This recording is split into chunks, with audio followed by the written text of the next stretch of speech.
আসসালামু আলাইকুম রহমতুল্লাহ। প্রিয় দর্শক, নবীজির সিরাত নিয়ে আমরা যে ধারাবাহিক আলোচনা করছি, আজ তার পঞ্চম পর্বে আপনাদের সকলকে জানাই স্বাগতম। গত পর্বে আমরা আল্লাহ রসুলের আবু তালিবের কাছে লালিত পালিত হওয়া সম্পর্কে জেনেছিলাম।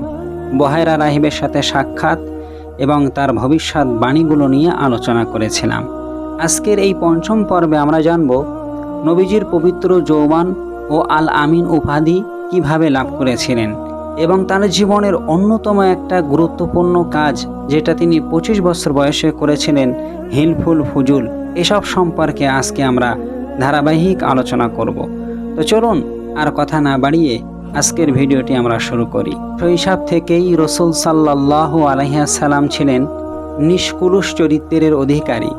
তিনি কখনো মিথ্যা বলতেন না, কারো সঙ্গে প্রতারণা করতেন না এবং অন্যায় ও অশ্লীল কাজে অংশগ্রহণ করতেন না। জাহিলি সমাজের নানাবিধ কুসংস্কার, মূর্তি পূজা ও অশ্লীল সংস্কৃতি থেকে আল্লাহ তাআলা তাকে সম্পূর্ণরূপে হেফাজত করেছিলেন। তার প্রতিটি আচরণে ফুটে উঠত সততা, নম্রতা, ন্যায়পরায়ণতা ও উত্তম চরিত্রের অনন্য দৃষ্টান্ত। যৌবনে পদার্পণের পর মক্কার মানুষ তার অসাধারণ সততা ও বিশ্বস্ততা দেখে তাকে আল আমিন এবং আস সাদিক, সত্যবাদী উপাধিতে ভূষিত করে।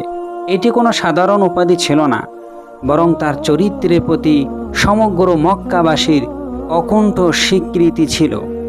এমনকি যারা পরবর্তীতে তার দাওয়াতের বিরোধিতা করেছিল, তারাও তার সত্যবাদিতা ও আমানতদারিতা নিয়ে কখনো প্রশ্ন তুলতে পারেনি।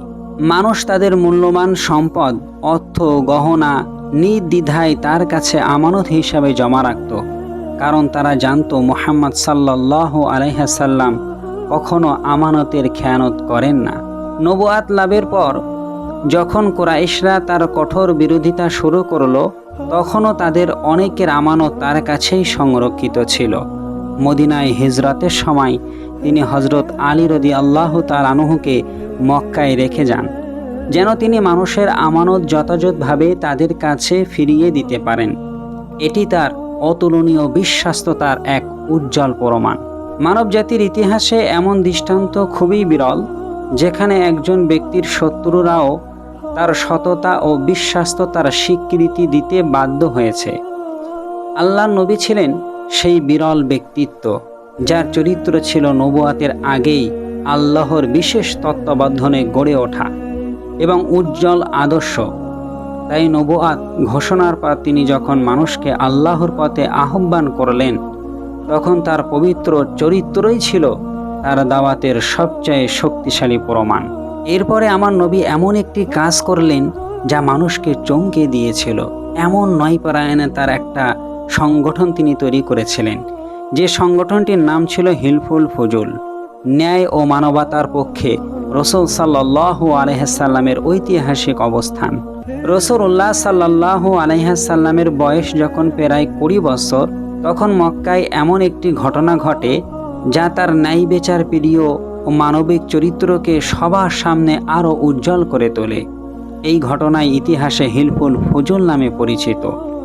হিলফুল ফুজুল কি? হিলফ অর্থ হচ্ছে চুক্তি বা অঙ্গীকার, এবং ফুজুল শব্দটি এমন কয়েকজন সম্মানিত ব্যক্তিকে নির্দেশ করে যাদের নামের সঙ্গে ফজল শব্দটি ছিল, অথবা এটি একটি মহৎ ও কল্যাণমূলক জোটকে বোঝায়। ইসলামের পূর্বযুগে মক্কার কয়েকটি সম্মানিত গোত্র একত্রিত হয়ে একটি ন্যায়ভিত্তিক সংগঠন করেছিল, যার উদ্দেশ্য ছিল মাজলুমের অধিকার ফিরিয়ে দেওয়া, জালিমের বিরুদ্ধে একযোগে অবস্থান নেওয়া, বিদেশি বা দুর্বল মানুষের উপর অত্যাচার হলে তার প্রতিকার করা, মক্কায় ন্যায় বিচার প্রতিষ্ঠা করা। এই ঐতিহাসিক চুক্তি সম্পন্ন হয়েছিল আবদুল্লাহ ইবনু জুদআনের বাড়িতে।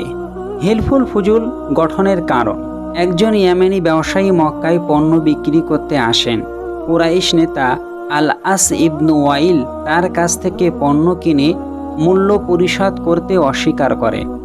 অসহায় ব্যবসায়ী বহু চেষ্টা করেও নিজের পাওনা আদায় করতে না পেরে কাবার নিকটে দাঁড়িয়ে কবিতার ভাষায় সাহায্যের আবেদন জানান।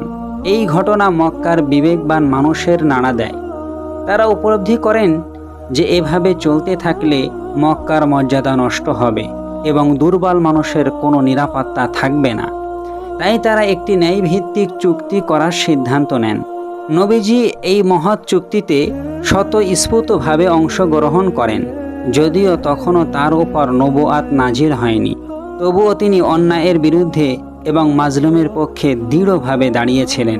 এটি প্রমাণ করে যে আল্লাহ তাআলা নবুয়াতের পূর্ব থেকেই তাকে মহান চরিত্রে গড়ে তুলেছিলেন।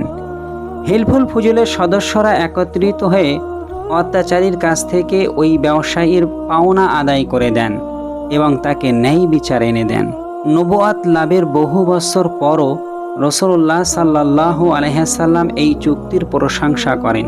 তিনি বলেন, আমি আব্দুল্লাহ ইবনে জুদআনের ঘরে এমন একটি চুক্তিতে উপস্থিত ছিলাম যার বিনিময়ে লাল উটের পালও আমি পেতে চাই না।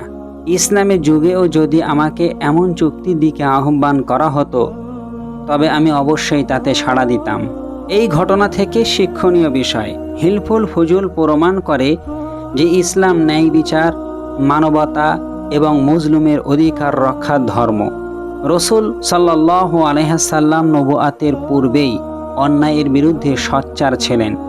তাই মুসলমানদের কর্তব্য হলো জুলুমের বিরোধিতা করা, ন্যায় বিচার প্রতিষ্ঠায় কাজ করা এবং ধর্ম বর্ণ নির্বিশেষে মজলুম মানুষের পাশে দাঁড়ানো। এটাই আল্লাহর নবীর জীবন থেকে পাওয়া এক মহান শিক্ষা। শৈশব থেকেই ন্যায় বিচারের অনন্য শিক্ষা।